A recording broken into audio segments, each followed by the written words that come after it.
Mga kaibigan sa pag-ibig ni Jesus, pakinggan ninyo ang super napakahalagang tradisyon na dapat nating hindi makalimutan gawin ngayong parating na Kapaskuhan kasama ang lahat ng miyembro ng ating pamilya. Sa panahon ng Adbyento, tinatawagan tayong maghanda hindi lamang ng ating mga tahanan at handaan, kundi lalo't higit ng ating mga kaluluwa para sa pagdating ng ating Panginoon. Ang Pasko ay isang pagdiriwang ng pagmamahal ng Diyos sa atin, at ang pinakamainam na tugon dito ay ang linisin ang ating mga puso sa pamamagitan ng pangungumpisal.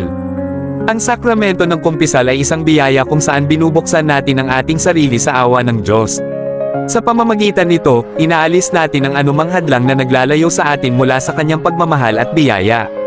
Ang tunay na pagsisisi, kasunod ng tapat na pangungumpisal, ay nagbibigay daan sa atin upang muling magsimula, dala ang kalinisan ng puso at kapayapaan ng konsensya.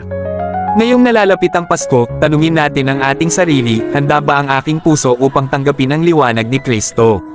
Ang pag-aalay ng oras para sa pagsusuri ng budi at pagsisisi ay isang konkretong paraan ng pagsasabuhay ng diwa ng Adbyento. Ito ay hindi lamang isang tradisyon, kundi isang hakbang tungo sa mas malalim na ugnayan sa Diyos. Magtiwala tayo sa habag ng Diyos at tanggapin ang kanyang paanyaya na magbagong buhay. Sa malinis na kaluluwa, tunay nating madarama ang diwa ng Pasko, ang walang hanggang pagmamahal ng Diyos na nagkatawang tao para sa ating kaligtasan.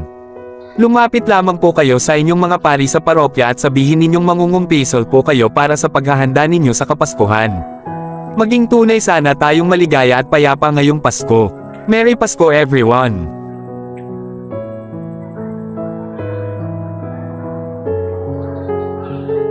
In Matthew the very